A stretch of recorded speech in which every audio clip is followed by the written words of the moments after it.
Sorry? My computer says it's 10 o'clock. Oh no. Oh.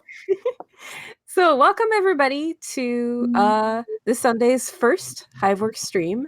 As you know, we're doing streams the entire weekend for Be Home, with the theme of this weekend being, queerness and pride and etc. So it's pretty gay in here, gotta say. So this is the fourth stream in the lineup. There's going to be a total of 6. So there's 2 more after this. One that's going to be at 3 o'clock and one at 5, I believe. Yeah. So one at 3 o'clock and one at 5. The one at 3 o'clock being a draw stream, and the one at 5 o'clock being an interview with the team that does Novae. So this one, the 1 o'clock one, is about queer as a genre. Huge literature question. We're just going to resolve that in an hour forever. It's going to be great. So I'm going to let everybody in the chat introduce themselves, and then I'm going to talk a little bit about the theme, and then we're going to sort of enter a discussion. And so I'm going to let people introduce themselves, and everybody here has a bit of a comic that's got a Hey There Demons vibe, so that's going to be like a fun time. So, Casual Hex team, why don't you start with introductions? All right, I guess I'll go first because Ria's going to grumble. Hi, everybody. I'm Tanika Stutz. I am a writer, editor, publisher, and award-winning creator. I worked on Beyond, the queer science fiction and fantasy comic anthology, as well as the urban fantasy and post-apocalyptic edition. I currently write for television on Steven Universe Future, Craig of the Creek, and My Little Pony Pony Life. Hi, I'm Maria Martinez, and I am the artist for Casual Hex. And I work with Tanika and January Revelta on the comic, and I love them very much. They're a great team. I have also worked on the Beyond Queer anthology, the second one. And then I've worked on a story with Tanika on Elements Earth. And I continue to keep making stories with Tanika as well. So, yeah. How about you, Amy? I'm May, and I draw a comic. And it has demons. But it's a good comic. The comic is called Undivine, and it's really good if you like tall demon ladies. And also Blood. really, really scary things. It's got a really good creep factor, that's for sure. And I'm Miza, and I draw and co-write a comic called Namesake, and also work on the Valor Anthology, which is an anthology for young readers that is queer inclusive, which is pretty fun. I like it a lot. All right, so queer as a genre. Let's sort of define some stuff before we get into the discussion. So what is a genre, broadly speaking, is essentially a category that you assign to literature, usually done retroactively. So often most categories are assigned after like works have been published for a while by a bunch of academic people or librarians. The idea being that you sort of identify text and classify it in a way that it can be looked over and sort of sent to people to read by age, by themes, etc. So a genre usually is seen as something that is thematic, like science fiction or fantasy, but you do have a couple of genres that sort of like go over several themes or several things that aren't necessarily thematic. One good example is a very recent genre, which is YA, which is young adult. That happens to be both a genre and an age group, and is very recent. Most of us in this chat probably remember a time before YA existed, as it sort of came about in the early 90s with the likes of stuff like Percy Jackson and Twilight.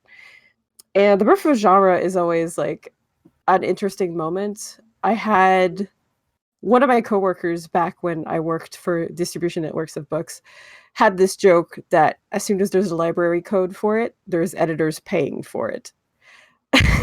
So when you have a genre that develops, there's this idea that, you know, as soon as you assign a code to it and it's codified and exists, you have editors who are willing to pay artists to make it. So it's like this cute idea that codification essentially grants legitimacy to something, which is both interesting in this idea of like something commercial, but also for a lot of people who essentially live in queer text before it gets quote unquote legitimized, it's a bit silly. Like it's both really cool and a little silly because queer text usually pre-exists it, but it gets categorized at some point. Anybody who essentially reads and works in queer text knows that it's been present for way longer than it's been sort of considered a genre. Like if you've read anything in the vein of Carmilla or Oscar Wilde, you know that there's a lot of queer text that has existed for a real long time. The like first official queer text novel that a lot of historians point to is something called City of Pillar, which was done in 1946, which is the first post-war novel featuring an openly gay character that doesn't die. So that it's like a while back, but queer as a genre is usually associated with the early 1990s when it started happening in new queer cinema, when queer theory became a categorized like theory in schools where they had classes that were given for them. And also it was also like marked by the import of stuff like yaoi and yuri in the beginning of the 90s, which was like a whole movement. So there's this idea that like queer text has always existed, but it was kind of like this boom in the 90s that made it so that it became codified, and more it's present, and more it's essentially crossing genres where you have like queer texts that are also horror texts, queer texts that are also science fiction texts.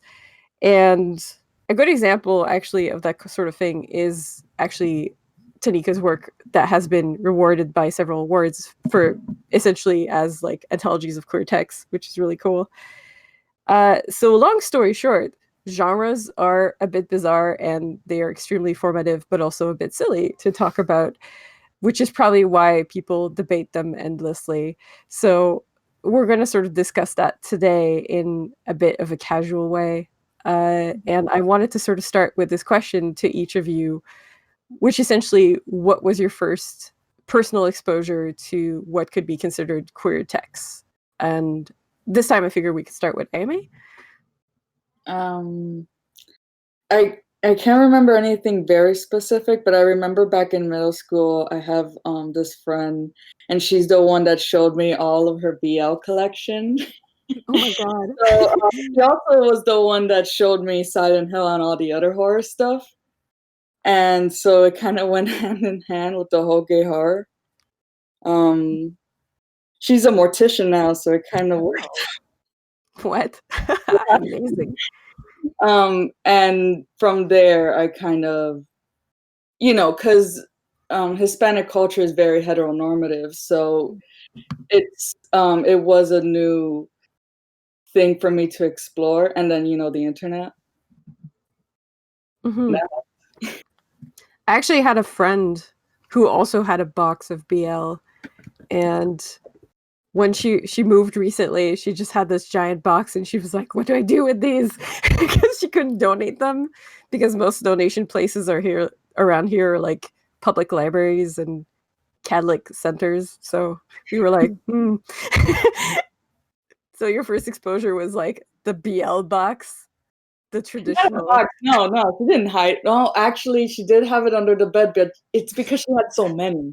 It was on a shelf, and I don't I read her series La Esperanza, which was, man, it was the softest. It is like the introduction to BL, because maybe there was one kiss and the rest of it was pining.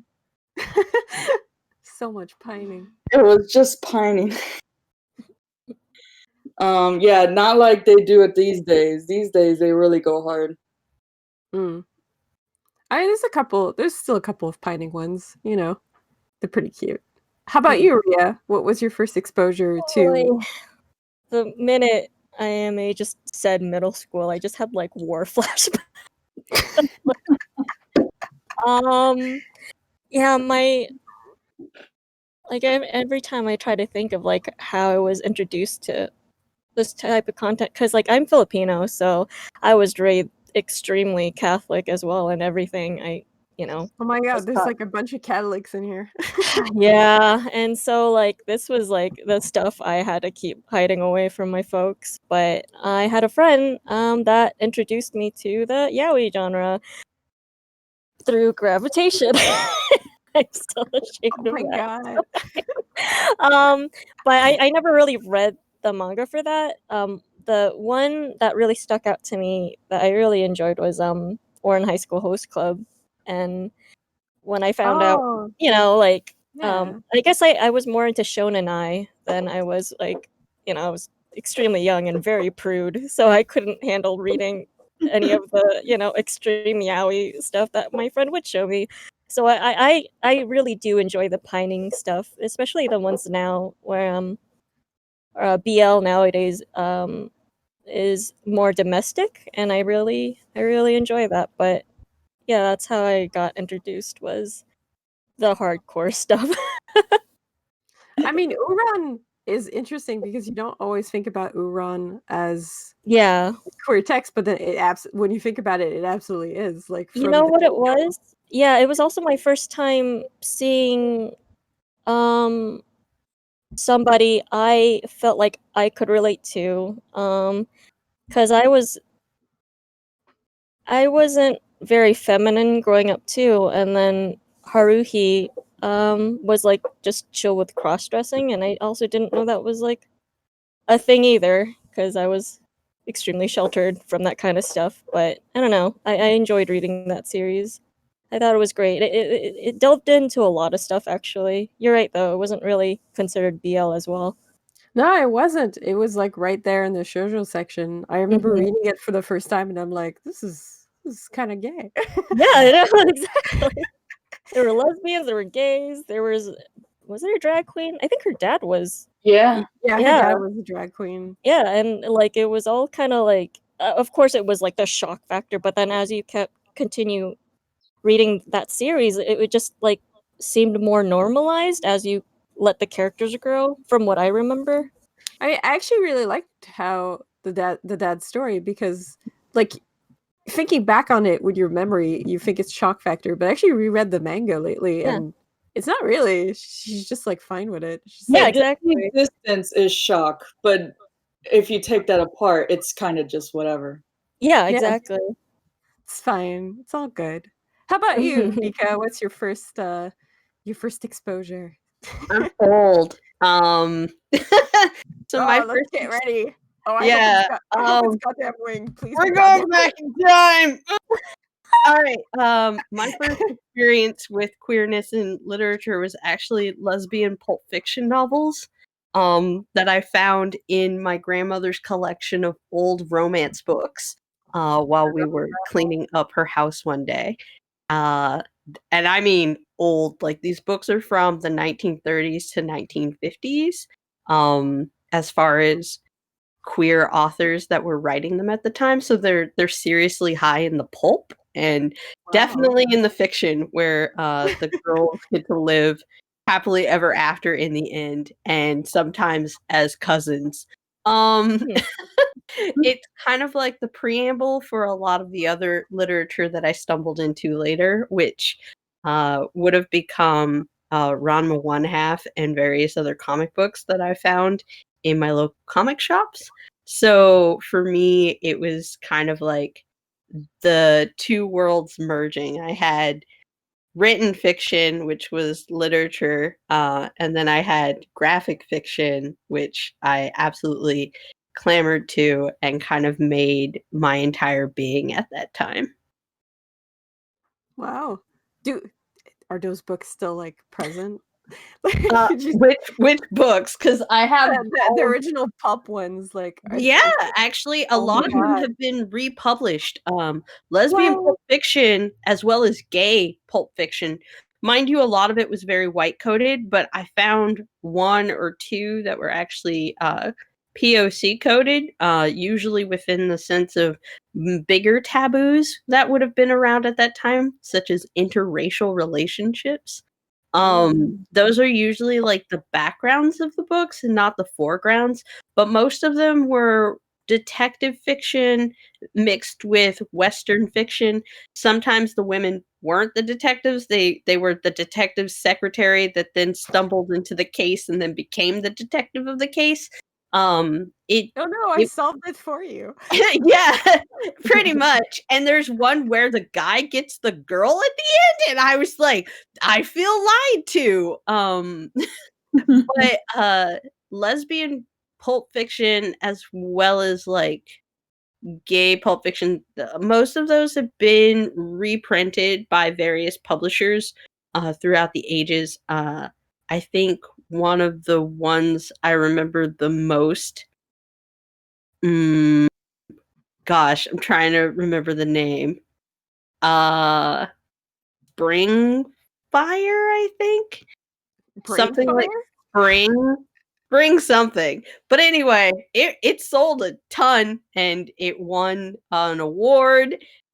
But like that was like a literal just a book. A book you could pick up in the library, a book that was a little nondescript and maybe you wouldn't know what you were getting until you got it. Oh man, that's awesome. In my case, my exposure is like super tame and the Frenchest thing you could probably imagine. Because I actually kind of miss the yaoi boat.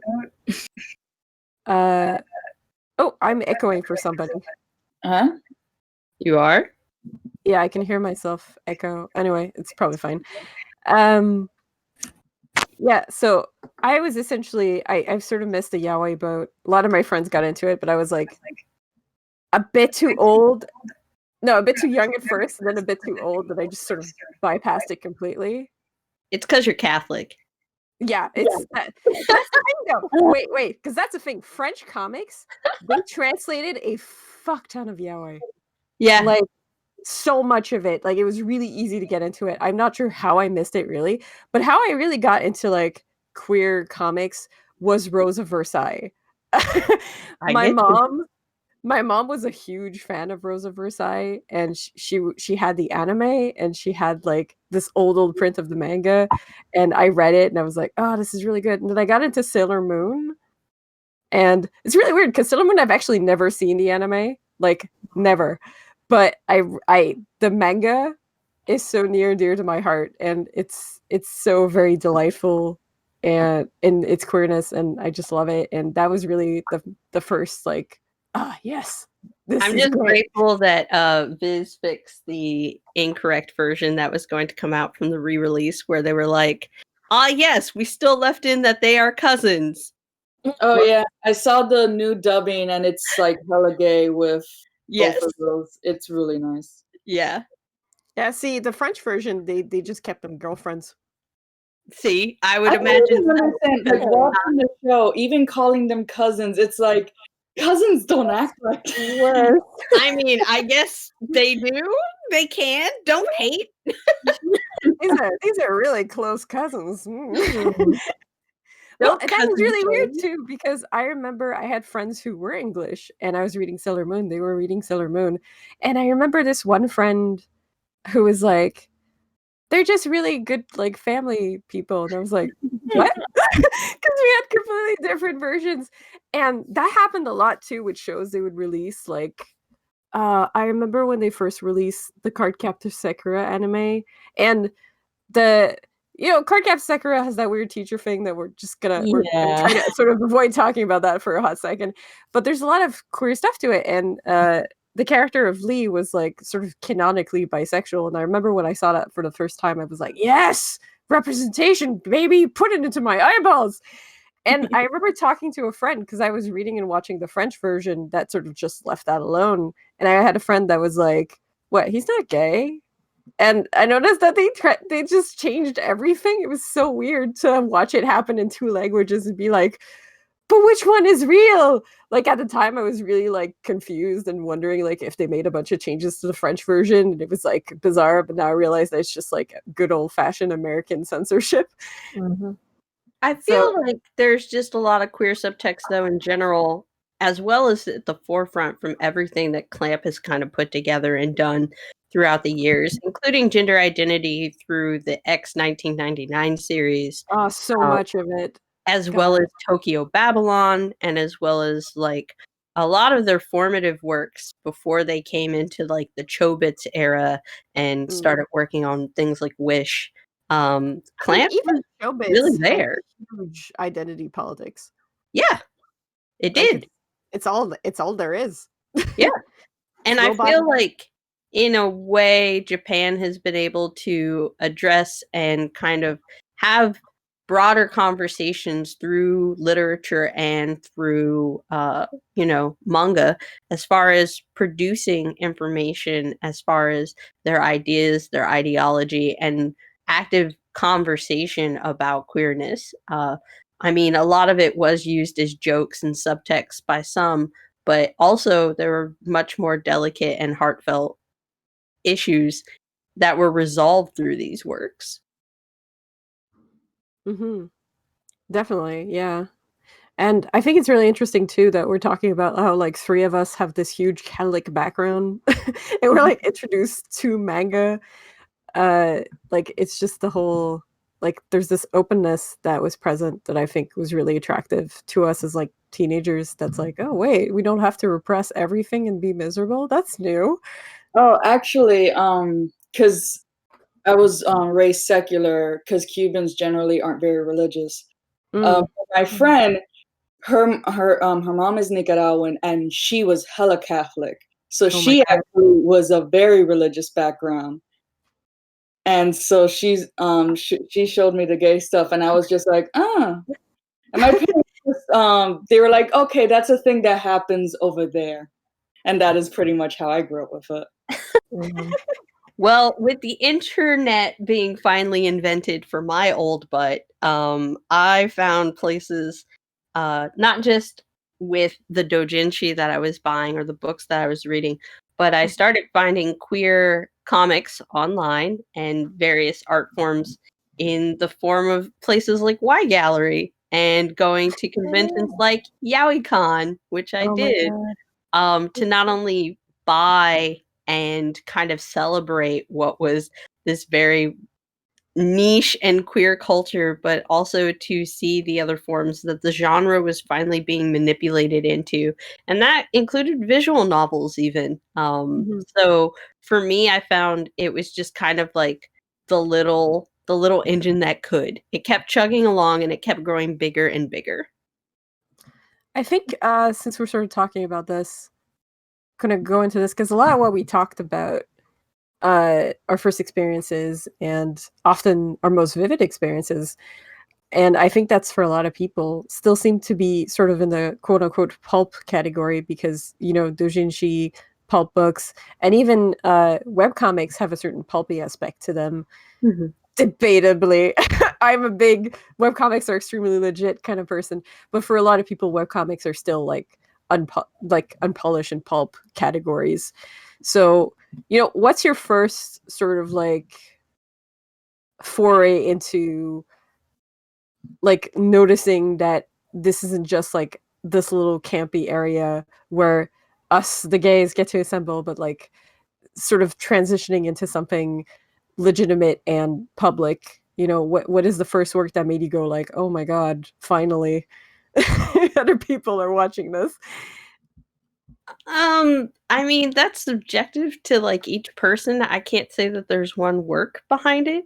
I'm just going to bring up the fact that anybody who would say or deride it as pulp isn't paying attention to the market, Oh, for isn't paying sure. attention to the current place or the current pulse, especially when you have, and I'm just going to shout out Ngozi's Check Please here as not my formulative or like my break-in, but as something that's just kind of broken the industry model as far as what their understanding of webcomics to comics is and how people are so fixated on the idea that it has to be published as a book format to be real, to make sense, when it is certainly not the point. So I just want to point that out because, yeah, I'm team webcomics as well. I Oh, rather absolutely. like having the control of my narrative in my own hands. I make a queer comic. I make multiple queer comics with Rhea. And that's always been kind of our forefront, which is just that we would like to see these things exist. And just because we do not have the marketing or the merchandising publisher behind us does not take away from the fact that they do exist. We just put in the harder work of making the space and kind of plowing forward, and then watching kind of the mass market media stumble behind us and try to take credit for the work that has already been laid down in the process by those who have worked from the Stonewall Awards, the Lambda Literary Awards, to various other organizations and foundations that actually catalog the works of queerness through zines and through original prints that were not made readily available, especially to the US public. So I think it's very important to throw that out, just because it's good to know your history, and that the history is very deep and entrenched completely within the society, but it's not something that's given a spotlight to because it doesn't make for pretty clickbait or hotter advertisements when you get to use the word first associated with a work or an author. I feel like since this is about genre, and genre is often like the quote unquote officialized version, I think there's definitely this idea that like whenever something turns into like an quote unquote official genre, there's always been so much work, like you said, that's been done by people before to like create and quantify and essentially create a history for that. So like, yeah, it's important to really acknowledge that when something becomes quote unquote marketable, it has been marketable for ages. It's just that now it's like extremely low risk, so people feel like they're ready to commit to it. Yeah. It's why we're bombarded with queer affiliation from corporations throughout the month of June. Exclusively. However, I didn't realize that I like unzipped my queer suit that like on July 1st and just like step out of my skin, and I'm like, well, I guess I'm waiting till June again. What about you? About you guys? What do you think about like what's the first work that sort of made you realize, I guess, that there was a bit like there was the official zone and the like webcomic zone, I guess, or rather that the official zone was growing. Like, Not really a book, but so growing up in Miami, it's very much a bubble. If you look at Florida, it like just the tip of Florida is considered part of Latin America because it's It hard is? to point out. Wow. Oh, no, it is another world. And after high school, and I went to art school in Georgia, and everyone was just fully embracing like being as gay as they can be. And me and my husband finally leaving Miami, we were able to leave the heteronormative and just be whatever we want, like what we were, and not worry about it. And that to me is how we were able to like grow into being bi and all that stuff, versus in Miami where it's I remember growing up and all my friends are girls, and I'd be like, oh, I only make friends with cute girls, or like you know, and other stuff like Thanks, that. And I'm like, Jaime. I'm totally straight. Kissing girls, and I'm like, I'm just playing a joke on them. It's just gals being pals. Yeah, but that's the kind of culture I grew up in. So leaving it was the way I grew into it. Mm. It's pretty cool. I think there's also like, since we're sort of talking a bit about like, because genre is a very like vague thing. I think that's been established by this chat and just by literature in general. So I think it could be interesting to sort of get into like the cross genre, because queerness and horror has always mixed so beautifully. But there's also this question that I think could be fun to talk about, because that it's like something that I sort of bump into a lot with young creators that I talk to. And, you know, this is a question that I actually imposed on myself for a while too. And sort of this idea that like, how do you sort of like qualify to be considered a queer genre? Because I often talk to young creators who are like, oh, I'm super, super gay, but what I create is actually like has no kissing or is like two passably straight people kissing or whatever. So I don't think my comic counts as queer. And my take on it is always like, again, to go back to, you know, Oscar Wilde, if you are queer in some way, it's going to seep into your text. Your text cannot be straight just because you are not straight. There's always going to be a presence. So it was sort of this idea that like talk about this a little bit for like the young readers who might be listening in to sort of guide them a bit through this sort of questioning that we all kind of have at some point. Like, do you need like status to qualify for the genre kind of deal? What are your opinions on that? Like, I'm sure we're all gonna sort of agree, but I think it's good to say it. Nika, do you want to start? I just finished. Rhea, then. Rhea gets Oh to start. boy. Yeah, I know, I very, mean, very like, philosophical, much yeah. introduction. I feel like Nika just like pretty much covered most of it. But if you just want my opinion on it, I agree that like you basically, like they say, like you write what you know, you create what you know. So I feel like if your story, like if people don't think your story's gay enough, because you don't write it gay enough, it's like, I don't know, it's your story, and I feel like anything that you keep creating or writing will be part of you, and people will see it, and you don't need to keep, you know, like saying how gay you are in order to validate your work. I think it'll just show. But it's kind of like if you're like a cis straight person, then it's kind of it's like obvious when somebody who isn't an LGBT or an ally writes something that they can't experience. You know what I mean? It's got a hello fellow kids mood to it. Yeah, exactly. And I feel like it will show, so it'll just seep through your work as you go on with it. Mm-hmm. Yeah. I always kind of push this idea that like if you were queer, and not even like you don't even have to know what you are. You can just be like, I'm definitely not straight. What I am Yes. is up in the air. Like if you are in the definitely not straight category, your text is going to be inherently queer because that's what you are. Like I'm not sure exactly what I am, but everyone keeps telling me it's like, yeah, the stuff you make is pretty gay. And I'm like, oh, okay, cool. That's all I want you guys to see. if we go back to like the previous example with Clamp, like Nika was saying that Clamp there is this like identity questioning and just queerness to every Clamp work, and their origin is into drawing yaoi like doujinshi. So it's like you can take the girl out of the yaoi, but you can't take the yaoi out of the girl, I guess. I mean, there's also the point of we've all grown up around massive chain bookstores, no matter where you are in the world, pretty much. For Americans, it was Borders Books and Music and Barnes and Nobles.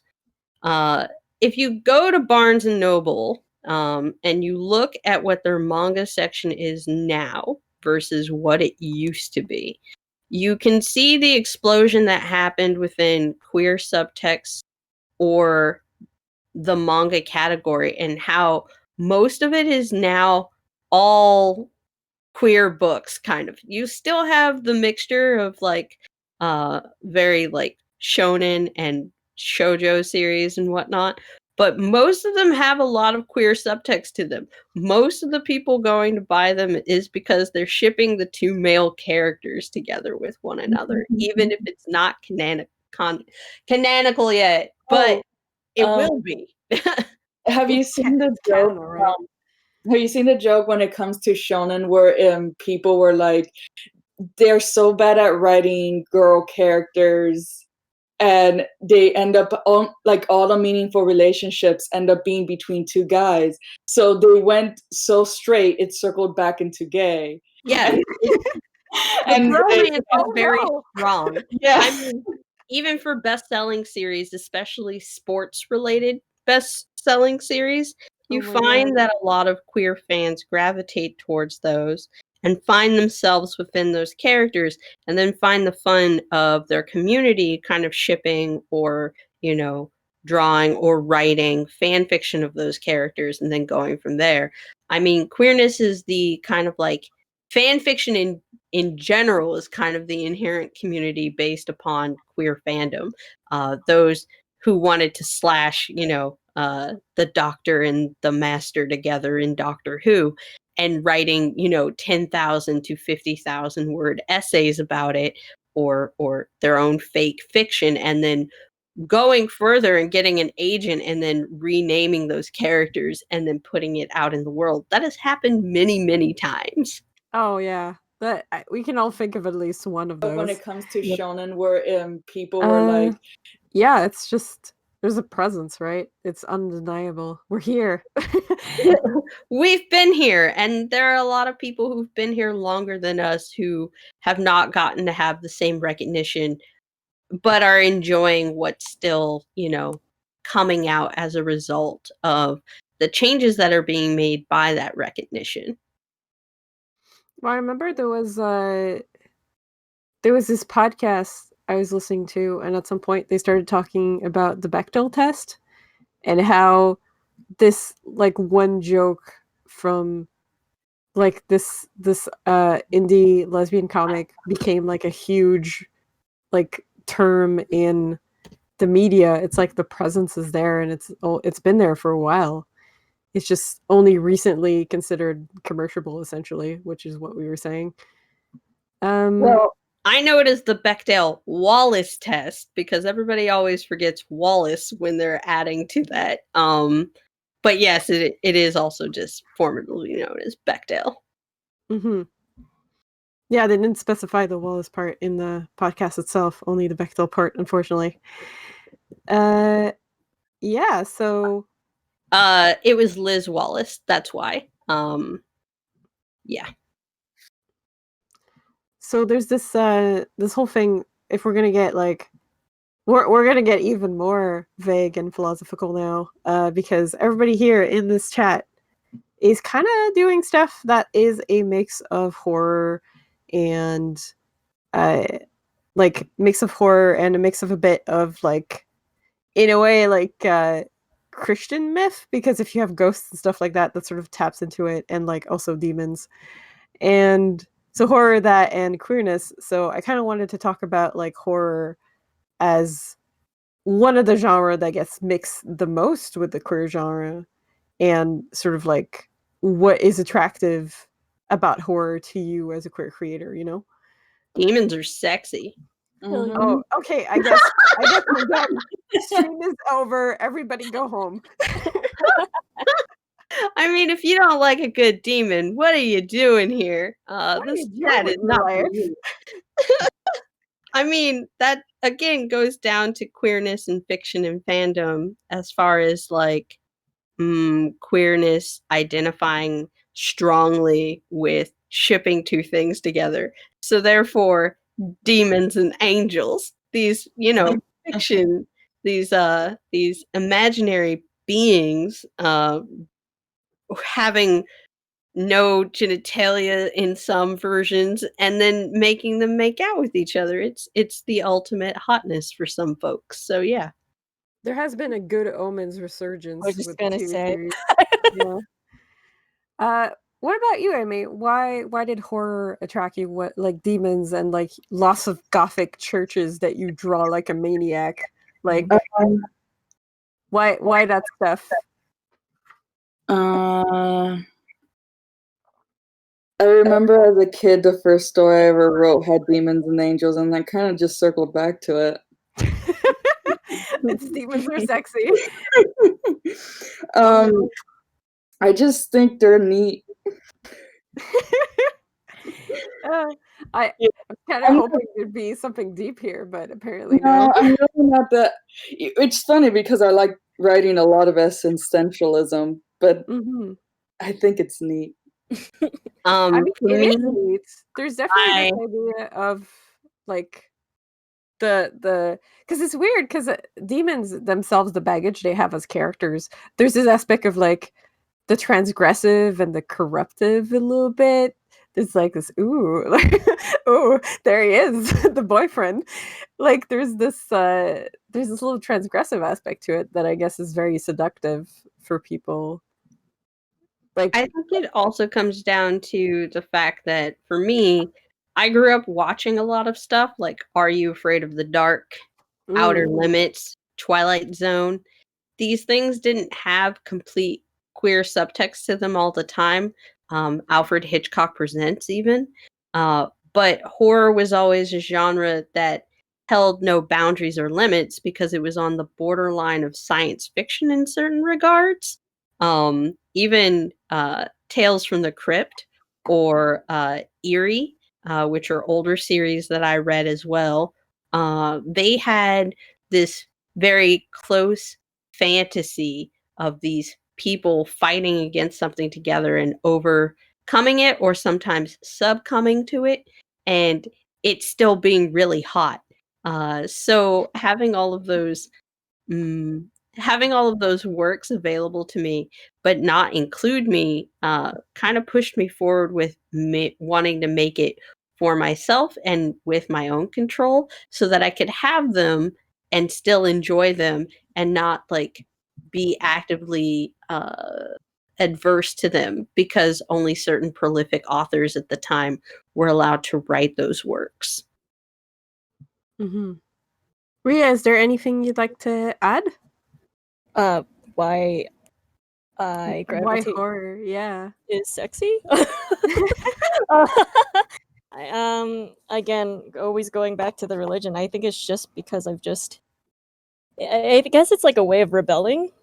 Because I don't know. I just grew up so into my religion that eventually I'm just like, I don't know. My Some of this can be spooky. yeah, exactly.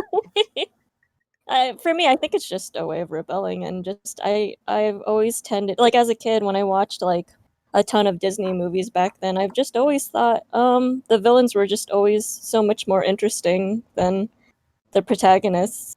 And then eventually when I had cousins introduce me to like or got me into movie theaters when I was too young to go into, and I just watched a bunch of horror movies with them, which did terrify me, but I don't know, there's just an excitement about it. It's terrifying as a kid to keep watching it, but I just always gravitated towards it because I always thought it was exciting. I don't know. Yeah. It's the spooky transgressive aspect a little bit. Mm-hmm. Oh shoot, I lost my train of thought. It's okay, Issa, we'll get it back for you. Yeah. I just want to add that, through the ideals of, not anti-religion, but the fact that most people grew up with some kind of religious shadow kind of looming over them. Being able to shed that in your own interpretation is always freeing because you kind of find it almost as I guess, restrictive as being put into school or Yeah. having to go to class and making a grade. You got to impress Jesus or God or whatever it is that's going on at your church. And that can feel like its own restraint in its own way. And therefore, Yep. it's freeing to be able to put your queerness, which is told at a younger age and depending on the church was really bad and was considered a sin, and therefore we're reveling in our sin, we're enjoying where we are now without having to call it sin anymore because that's not how it's coded, that's not the language behind it, nor is that how we view it because we love who we love, we are who we are, and we don't feel we have to adhere to anyone's restrictions or boundaries to exist. Mhm. Basically. Exactly. That. um, that's so beautifully said. I love it. I feel weird because I'm just asking questions. So when you all three deliver like beautiful feedback to it, I'm just like, oh yes, that's the stuff. So I kind of wanted to get into this this little thing because we were talking a bit like because horror has a certain like angsty and scary thing to it, but when we look at the comics that you all three do on Divine and Casual X, um, there's definitely this pure joy to it, and the both comics feature like this duo that's just like getting to muck around with demons, in some cases including the demon, like in Amy's comic. So it's sort of just because there's this joy and sort of camaraderie aspect to it.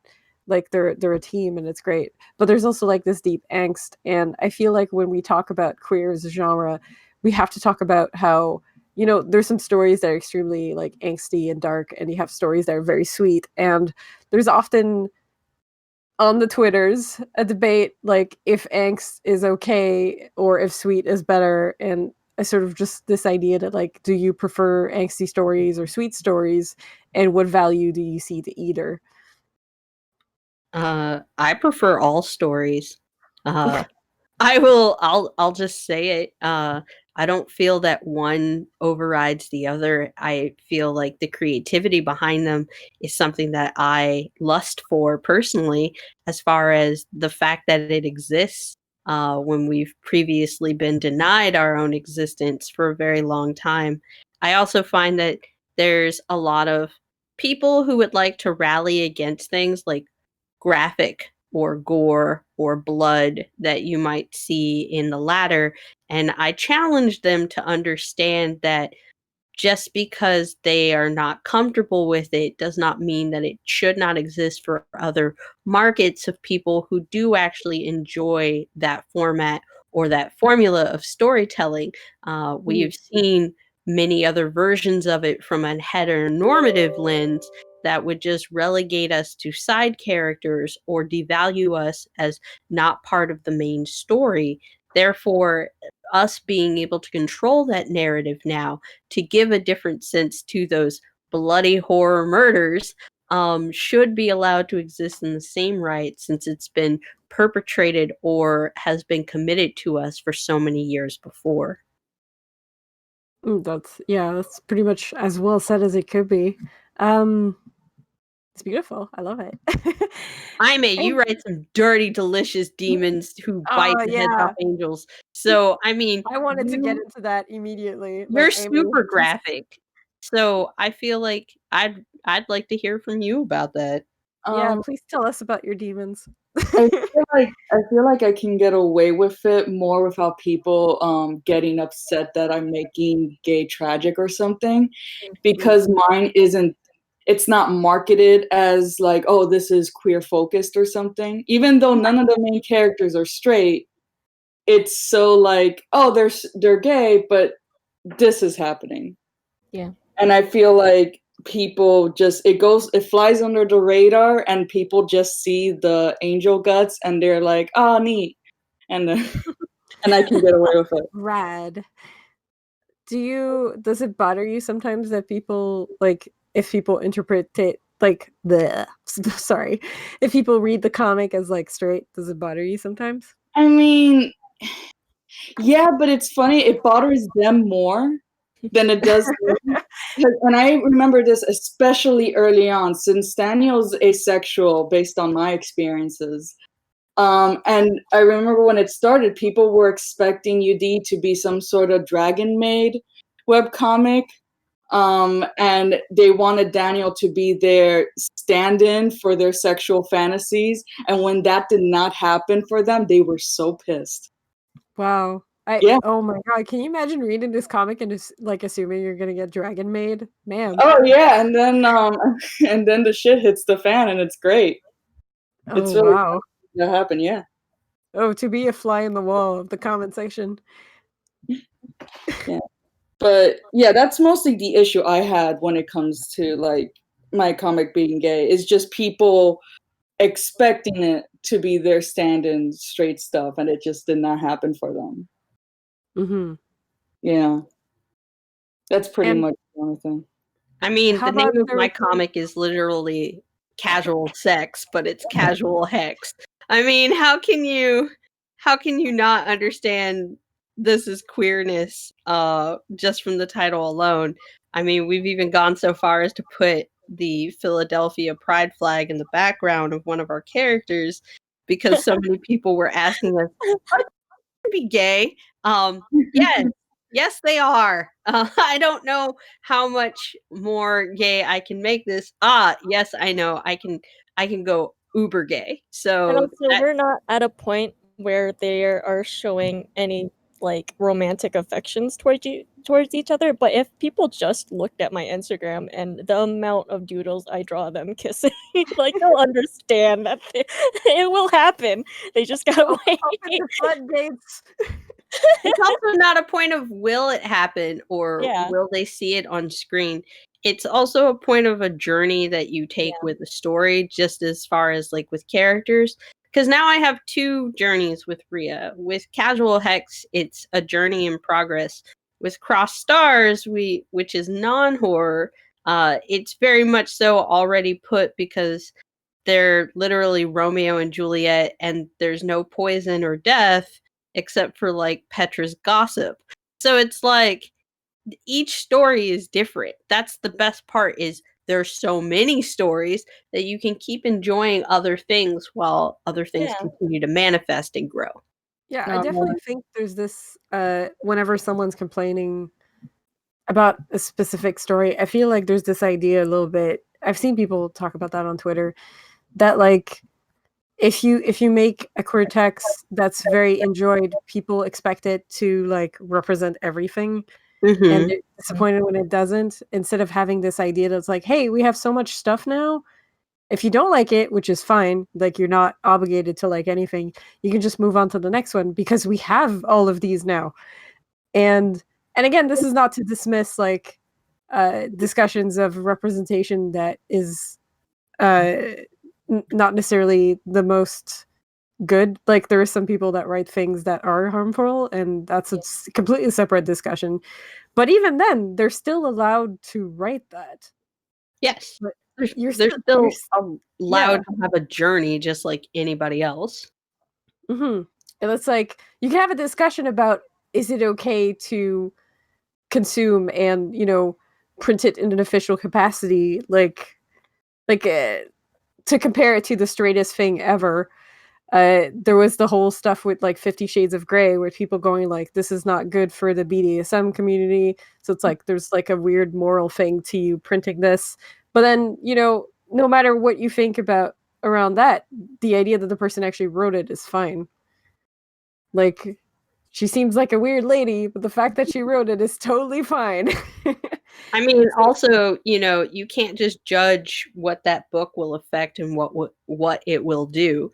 I mean, for somewhere in some little town, some housewife or house husband or house partner decided, you know what, maybe it's time to spice up our life. Maybe it's time to buy a toy or two or some rope or whatever. And, that helped them find their own blossom or discovery. It's not subjective to us to gatekeep or decide what will and will not always hurt or affect a community unless it's something that's coming from a major publisher that's like flagrantly abusive, where it's just putting our queerness on the front cover or the inner pages to sell a book where nobody involved is either, and it's just to demonstrate atrocities against us, which is a horror within itself to view. So therefore, that's worse than creating a horror work where it's made by creative eyes and creative minds that live within that universe because it is their universe, and therefore they're going to dictate and treat it with a certain hand versus uh outside purveyance lens that decides what is our cultures or our lived experiences for us. I remember they had this comic in French that got adapted into a movie called Blue is the Warmest Color. Mhm. And when that book came out, a lot of French gays were like, yes, finally, because the amount of French queer comics is much lower than the amount of American queer comics. And you know, there's also not that many French webcomics. So a lot of us were like thirsty for it. But the thing with that book is that it's also very much the whole like I get a girlfriend after being repressed for years and then I die of cancer is the storyline essentially.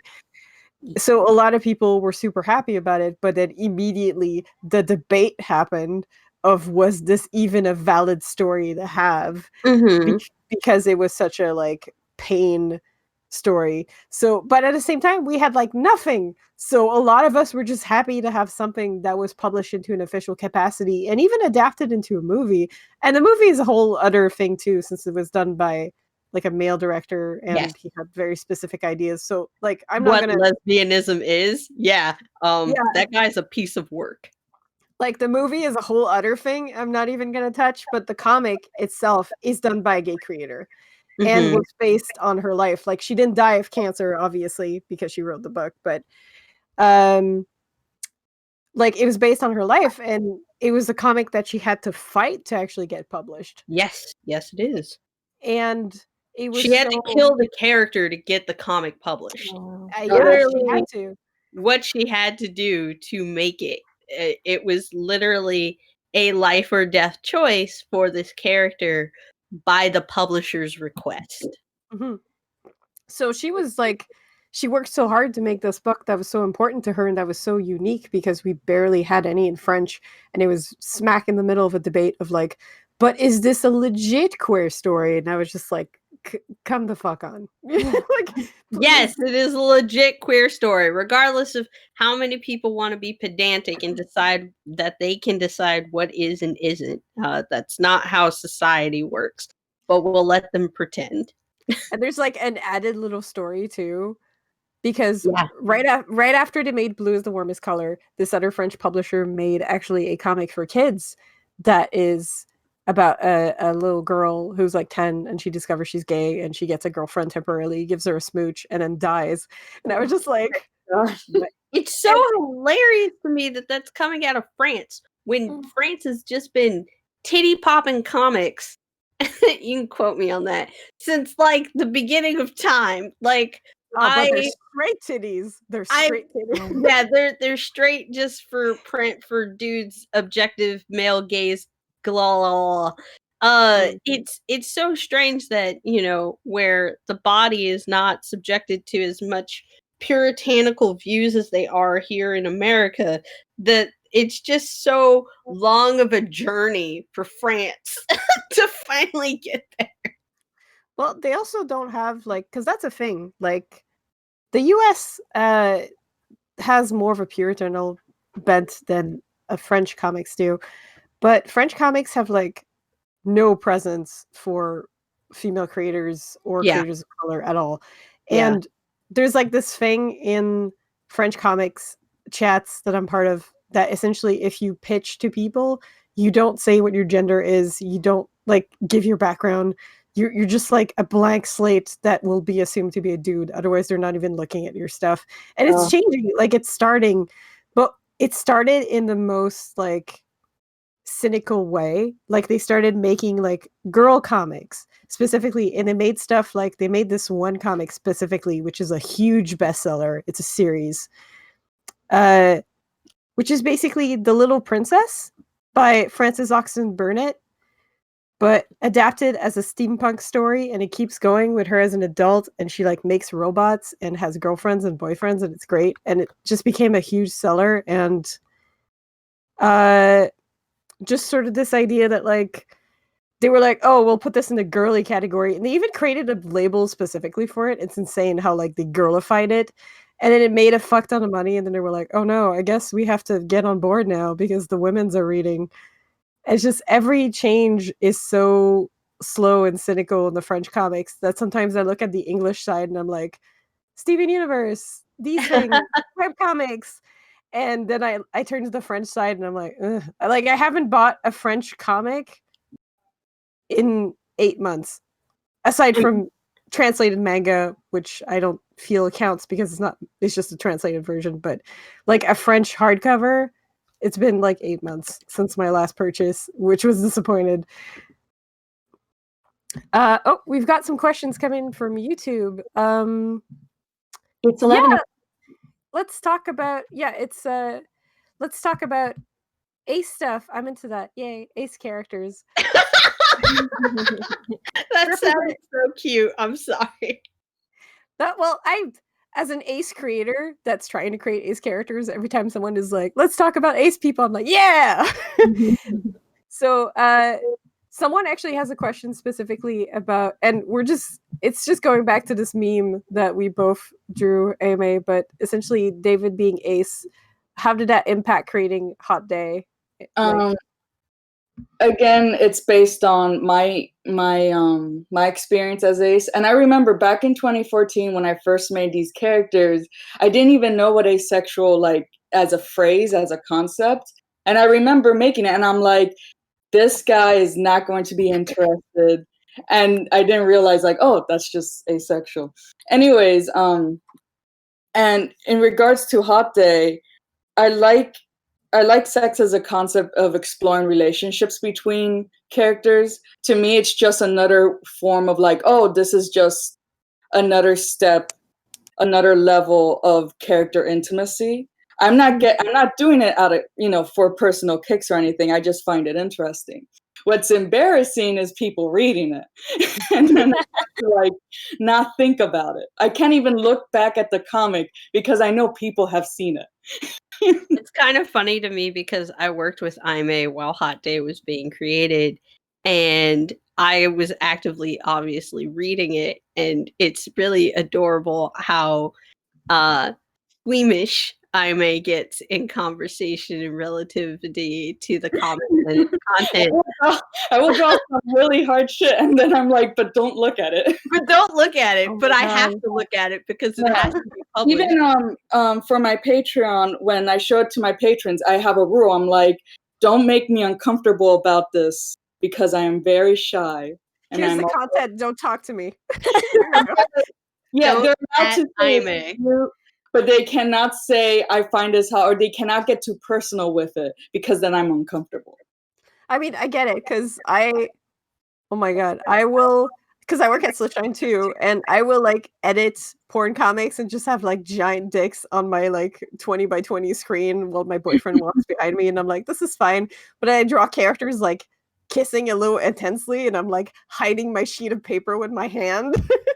Meanwhile, me and my wife, we swap things freely. We buy the same doujinshi, and we're very open about what it is that we like and that we love, because that's part of our work and our relationship. It actually is what brought us together because we found each other originally on a yaoi website. So, yeah, queer porn has been bringing people together for a very long time. That's really cute. Ooh, I also wanted to ask a bit about, and again, a question for Amy. Sorry, a bit about Esther as a demon. Like what came to be to create a character like that in that kind of story. Okay, this is really deep lore. So the first concept of UD was actually just a silly slice of life rom-com with a Catholic school guy, and then he summons a demon because he's lonely. And then they become roommates, and the whole time she's like trying to get him into bed, and he's like, no.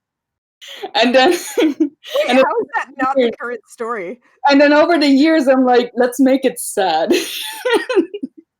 And then that's how it is now.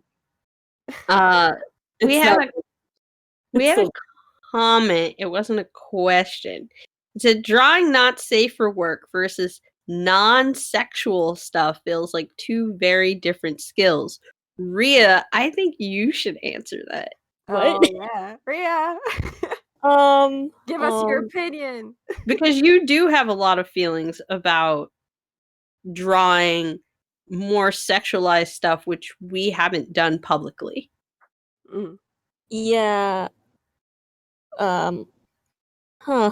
Like I don't know. Nowadays, I tend to draw more like cutesy, and I enjoy drawing more like cutesy romantic stuff. I think that realization came when I was like super when the Good Omens fandom was just like Were super you in the hot. fandom too? Yeah, I love Good Omens. It was We like have one of to my trade comics now. oh my god, yes. Rhea Anyway, has literal zines. I have a zine, like an entire zine of Good Omens, like last summer. I think that's when it was like super hot. I was just the entire year of 2019, all I did was draw Good Omens. And I think as I was drawing it, I was like realizing what I actually enjoy drawing because before I with the jobs and stuff I have now, I had to rely on my main income was doing cons. Sorry for um going back to this, but like and I always felt like I had to draw what other people wanted to see because obviously fan art sells. So the stuff that I noticed that I could draw well was like sexy pinup dudes. And it was like very sexualized prints. And then all of a sudden when I started to make Good Omens fan art, and I was super into Good Omens, uh, and I really enjoyed that everyone's headcanon about these two was pretty much an asexual relationship. And I Mhm. just enjoyed drawing fluff and domestic stuff more. And the fact that the people that wanted prints of them doing very adorable things like made me really happy because I felt like, did I really draw those pinup people for myself or was I doing it for other people? And now when I try to draw, I guess, more stuff leaning towards not safe for work, I guess. I don't know. It's not the same feeling as drawing, I don't know, my characters holding hands and being really cute about it. Like, I don't know. I can't. I just feel more comfortable drawing like holding hands, and I'm already like blushing as I like draw that. I think that brings up an interesting point though about the whole genre discussion is how queer as a genre, whether you're looking at like the quote unquote legit stuff or Mhm. the pulpy stuff, there is a fandom presence that is super intense. Like Yeah. more intense that because even stuff that's just straight or queer baity just gets like this whole fandomy aspect that adds like a huge layer of queer text to it. Mhm. Like stuff like I remember the Merlin fandom back in the day. Like that show is interesting and also really weird, but it's definitely got like queer baiting to it. And then the giant queer text of the fandom was just like whoosh. I mean, you also have shows that suffer from the fact that even if they don't even put in queer baiting, sometimes fans will assume because two characters aren't put together the way that they want them to be. There's a lot that devolves into that that also relegates and makes up just fandom in general, which is neither a bad nor a good point, but it's something to be thought about because it depends on also what the creator's aspects or turns continually are for a certain character. And then you have someone who actively in media wants something to be gay, like in movies. And then you have a studio that absolutely refuses it. I mean, that moves it over and away from literature, but in the genre scope of what should be available now, when we're looking at the age of 2020 and this adherent future that we should all be really happy in and we're all really depressed, it defines what is not been part of our movement so far yet, as far as becoming, not just a movement but a mainstay. Mm-hmm. I think it's still nice though that there's the fandom space. Like even if everything gets like in the future, the beautiful days where everything gets like all perfect Gay. and acceptable and gay, I think it would be super still nice to have this whole like because the queer text has the presence of fandom is crazy. Like from the Star Trek zines and everything, it's just there's a history there that's just beautiful. But it also begs to differ, what does the evolution look like versus just the history? Because that's where we are now. We're literally making history as we make the comics, or we make the written works that we're making for the current age, as they're growing up, and we're putting more of our value and our self-worth into it. What does it become past that point? What does the futuristic version of our queerness really define, and how does the community get better served by what we're presenting? I'm actually really, really excited to see comics that are going to come out when I'm like 60, because it's going to be a group of kids that grew up on the comics that like we made as a generation as webcomic creators. So I'm like, I want to live until I'm 80 so I can read these comics and see how they evolved, and how like the queer text has evolved by having this sort of widespread source to essentially be inspired by. And I think that's going to be really fun. Oh, there's a cute message that came in from YouTube. Oh, I'm not Ace, but in my experience talking with Ace friends, it seems very common to have complicated relationship with adult content. Yeah, that's true. That's definitely true. I think there's everyone's different. It doesn't I'm not sex repulsed, but to me, and I remember my first experience in finding like porn growing up, and to me it was like, whoa, what are these people doing? And it was a very much more scientific approach than a personal one. And again, you don't really realize what it is until you're like older, and then you're like, oh, I guess I'm not experiencing it the same way other people are. And what bothers me a bit is a lot of people, when it comes to like asexual, they're like, oh no, but asexual means this, and it's like, it means lack of sexual attraction to someone. It doesn't mean you're sex repulsed. It doesn't mean you never want to do it, but you're completely valid if you don't. That's not what it is. And it's the whole policing thing that I'm just not a fan of. And I still get questions about it with my content, and then I just have to re-explain myself again. I think a big theme of this whole little discussion is that you shouldn't police stuff. Pretty much. Even if it makes you feel uncomfortable, you should be able to take it within your mind of understanding that it's not specifically written for you or to be presented to you. It's being presented, and therefore it should exist. Again, unless it's really egregious, there's just certain things that you can just turn your head away from and keep on going, because there's many things that are for you.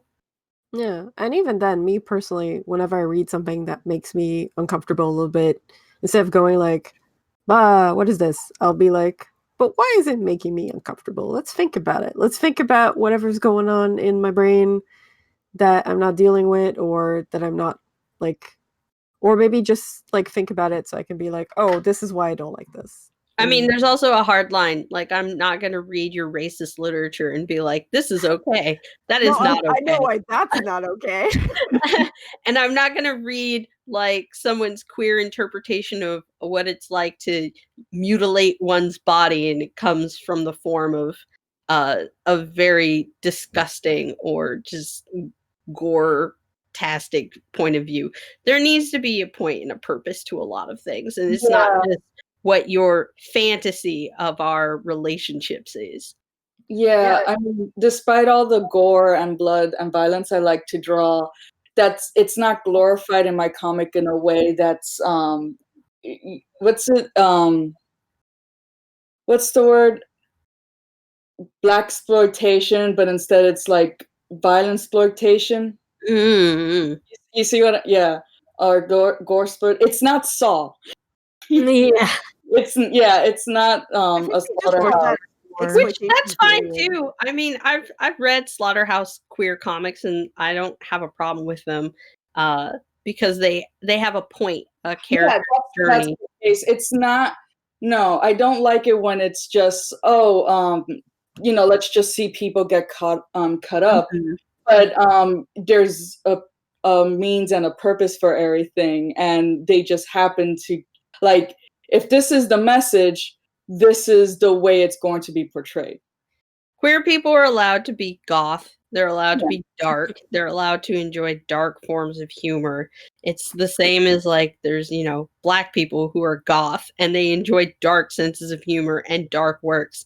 So it's something that moves within what interests to people and therefore what they then output or can output in the form of, comics or literature or what have you as far as being part of the queer genre. But like queer horror and science fiction, that's still like a really huge medium that's been going on. And even I just recently got into reading the winners of the best horror fiction, best LGBTQ fiction from the Lambda Literary Awards. I ended up just reading all of the nominees and really opened my eyes to what is being put out there, and it wasn't necessarily on my radar because I was not actively seeking it out at the time. And I feel that was a failure on my part because it was my misrecognition that it wasn't available when it very much so has been available. And it's really awesome. I think there's definitely like when you talk about stuff like this, it's definitely a line between like what is monstrous and transformation and what is just violence. Yeah. Yeah. And a lot of people get that confused. Because monstrous things, monstrous storylines, transformation storylines, they can go pretty far. There's a lot of body twisting in horror that can happen. I personally draw a lot of it, so that's like my territory. But there is certain things that I would not draw because they just feel like violence. Mm-hmm. Yeah. Especially I mean, I don't watch a lot of movies. And part of the reason why is because how much a lot of it is glorifying violence. Yeah. For the sake of it, rather than using it as a device for storytelling. I haven't seen John Wick yet. I haven't seen any movies. Oh, speaking of movies, I haven't seen a superhero movie since like the first Guardians of the Galaxy. But then me and my husband watched Venom recently, and the whole time we're like, "This is the best rom-com we've seen in a long time." That's what I felt about Jupiter Rising. So I think I need to watch Venom finally. Oh my god, it is so cute. I mean, and my husband doesn't like gore, but he's like, oh, it's actually not gore. They don't actually show you any of the guts when, people's heads get bitten off. But like, it's a nice slow burn. They become really good pals. It's adorable. OT3 possibilities right at the end. I'm just saying. Very cute. I liked it. I think that movie really blew like people's minds when it came out because it was not what anybody expected. No, I kind of wish I saw it sooner, honestly. It's really fun. I don't know. But see, that's a good example of like what is monstrous and what is violence. Because Venom is obviously monstrous and he's like eating people's heads, but oh my god, he's so. It never feels like they're just wailing into someone, No. And I don't know. I guess it's kind of hard if you're not like in the juice to be like, where's the line? Because a lot of it comes from experience.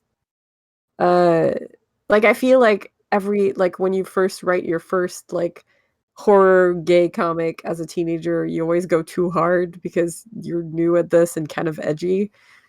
So it's like you have free reign, so you yeah. can.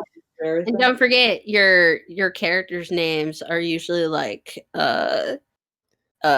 Atticus Finch. For your really bad writing, and that's great that it exists because you'll get older and then you'll name them Superbiously Finch. So it's okay to be self-indulgent as well.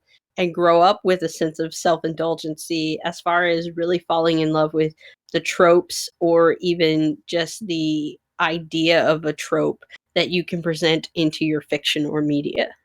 It's If you never important to be indulge, self-indulgent. yeah. If you Yeah, never indulge, you don't know where the line is. yeah. No, because especially and growing up where you just, you know, before the internet got really widespread, and you can just create in your little own corner of LiveJournal or something and not worry too much about it. And then eventually you get self-conscious, or people bash you for like, oh, that's a cliche, or like, oh, that's not proper, you should be embarrassed about that. And I'm still trying to unlearn a lot of like the embarrassments and just trying to embrace all my self-indulgent stuff without worrying about it. Yeah, there's definitely this weird allergy to cringe. Like, I think about the stuff I did when I was like 18, and I found some of it when I was moving, and it was not fun to read. But like the comics I drew, they were so cringy and so weird and so edgy and so like I've only read 5 books in my life. I'm very much a writer. And I was thinking like if I posted this on the internet and someone found them and just like ripped me a new one, would I have recovered? Like I feel like there's this lack of space to just be indulgent and silly. Yeah, Well, Especially you know, I for the feel like art a lot of kids also grew up in goth culture that was steeped in Hot Topic and also wanted to, you know, like be the next Joanne Vasquez and make their Invader Zims or I Feel Sick or Johnny the Homicidal Maniac. Uh, and it was okay because you had those like early 90s interpretations of what was the edge of comics, and that kind of guided a lot of hands. I know not specifically yours, Isa, but I just know that that was something that was prevalent for American culture as far as what was available and what was considered at the line of being cool Mm-hmm. and also dark. And Emily the Strange, but Oh, I'm that's really completely so ripped off cute. of a French work. So, you know, there's that. Mhm. But yeah, there's definitely this idea of like all these young folks out there, all these young queer folks trying to write these stories and being a bit edgy and I guess hitting a bit of a wall on Twitter or something if they try to share and people are like, "This is dumb." It's like, "Ooh, I really feel for these kids." Every time I see like a kid that's getting ripped apart by Twitter and then you look at their description and they're like 16 and I'm like, Yeah, "Oh, man." there was one recently, very recently, like last month, where a 13-year-old said something that like, oh, kid, maybe you should not have said that. But it's 13-year-olds. They're like, they're not gonna know everything, and then people rip them a new one, and it's just like, Yeah. wow, they didn't need hundreds of thousands, like they didn't need thousands of people doing that to them. Like I think there's definitely people that are like, "Oh, you know, that's how people learn." But I'm like, No, with a mob? That's not No. how people learn. Also, it's not how you present proper verbiage and terminology to a child or someone of a mind aspect where they Mhm. are still developing in a lot of ways because they don't just have to be children. You'd also be an adult. But still, at the same time, it's important to focus on what Aimee brought up, which is the fact that they are a child, and there were a lot of angry, screaming adults at them. It's why media discourse online can get so flagrantly one sided sometimes, or just convoluted to the sense of mm, being almost tyrannical. So Mhm. we won't delve too far into that, but like that child needed someone to give them a proper explanation as well as the tools to help them continue learning and not Yeah, necessarily needed to be dogpiled on with comments that they were probably not going to read because even if they get one positive comment, the deluge of negativity is yeah. going to override Um, their mental capacity for understanding the moment, and therefore it becomes a soured moment that they might not ever focus or reflect on and grow from. Yeah, that's Yeah. it's more Yeah. like how terrifying would it be to say something that you didn't know was a mistake? It's like, oh, I'm 13, I don't know everything. And then suddenly you say something and people are just like, you know, putting you at the stake for it. And when all you needed was just some people being like, yeah, that's not really cool. And here's why, you know, now you know. And instead they just like, ugh, I don't know. I just feel really bad for that kid. I will point out as far as what Kisai said as well, which is terms of service are for 18 older for a reason, and that is correct. As well as 13-year-olds shouldn't be on certain environments. That's why, you know, you can't peddle your 13-year-old like identity on YouTube. It shouldn't be allowed because you are still developing, and because of the recourse that could bounce back on you in such a negative way. That's why these things exist. I mean, at the same time, they put the age at 18, but like, if you look at things like Wattpad or Webtoons, it's obvious that they're courting younger readers. So you're like, Oh yeah. Yeah. the terms of service are there, but you're obviously targeting teenagers. Nobody pays attention to the terms of service. Not even your own artists. I've seen people get their accounts removed because they get age checked and found out that they were like underage when they made an account, and you know, stuff like that happens. It's okay, because I certainly didn't have any terms of services that I had to deal with when I was reading the various hentai or doujinshi or just books in general when I was 14 through 16. The Wild West. Yeah, the Wild West. There were no identification checks that would verify my age versus what I was asking for. So yeah, it was also, chat was just, you know, logging into AOL and being like, hey everybody, and then getting spammed with ASL like a whole bunch of times. So oh man, when they actually, it's really funny because for the French doujinshi and like yaoi comics that he would translate, they actually had to put them on their plastic, and you had to show a card to show that you were at least 16 to buy one. So there was this commerce of fake IDs, not to go to bars, but to buy yaoi. And yeah, I just bought it. we had to show a card. We had to show a card. It was the rule, and it was so weird because you're I mean, even at my local Blockbuster Video, I was renting things that I shouldn't have been renting at the ages of 12 through 14. And it didn't matter because nobody even knew what it was that I was renting to begin with, because at that point, there was a very xenophobic / racist term slated over that section as far as what anime was or animation is.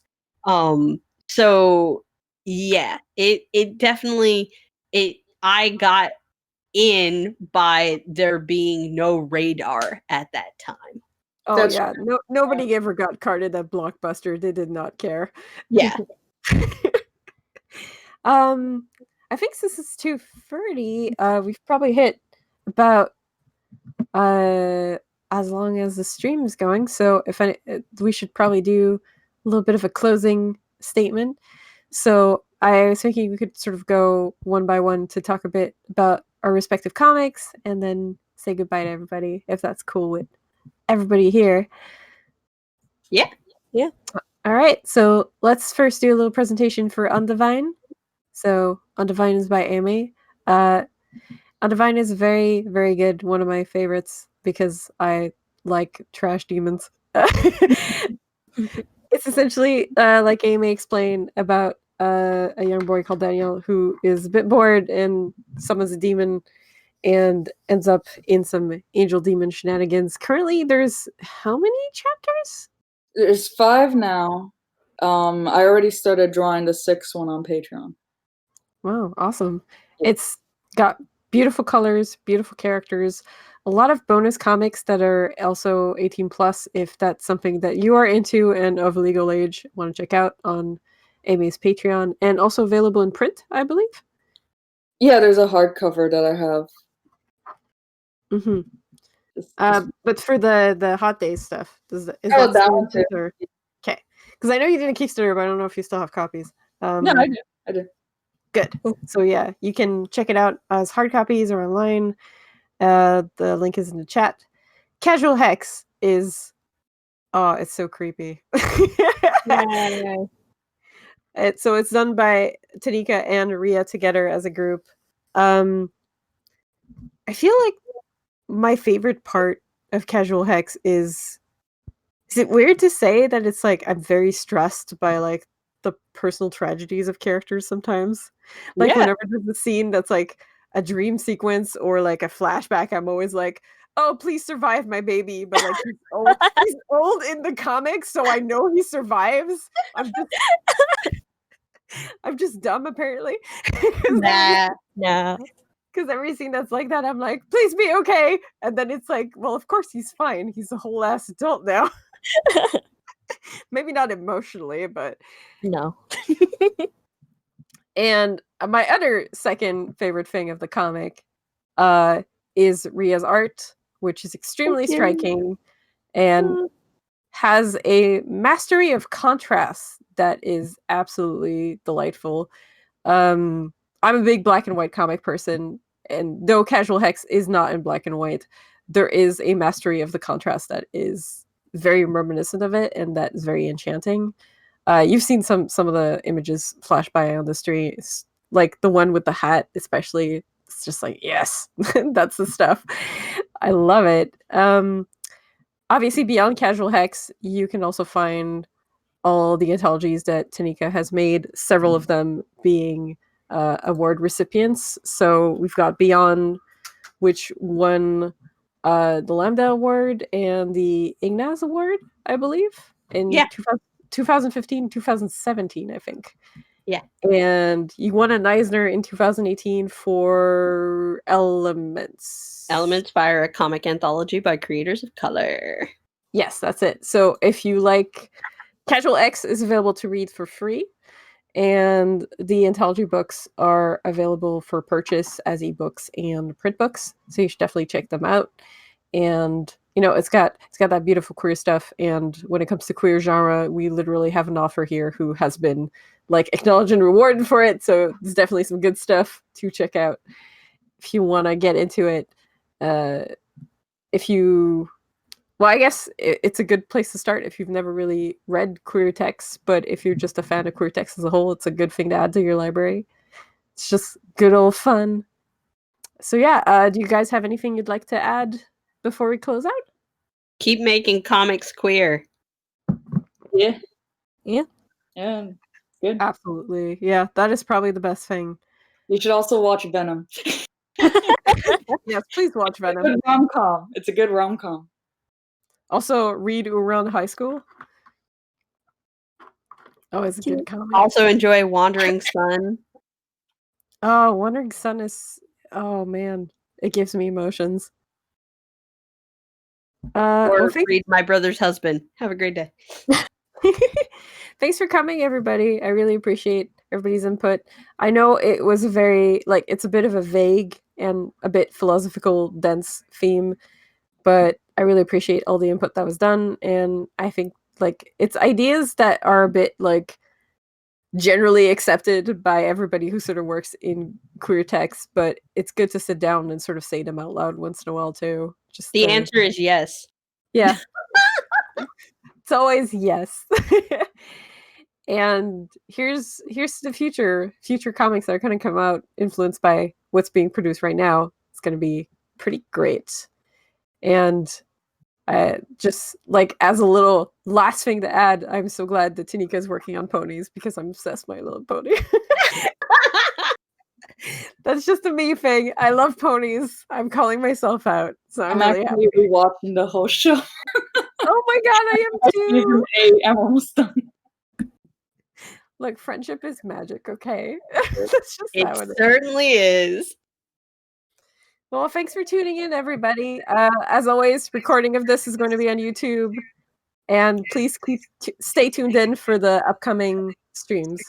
Have a great day. Bye. Guys, bye. Bye.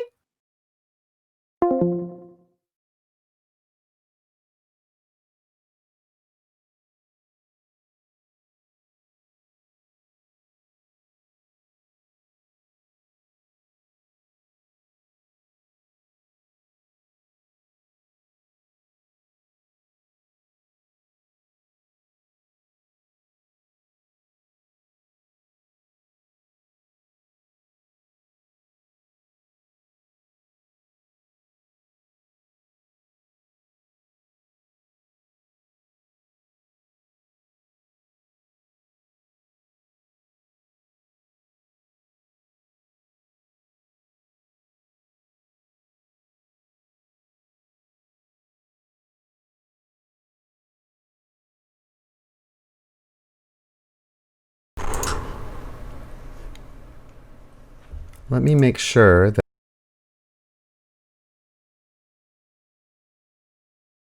for my stream to catch up to make sure everyone's able to hear me.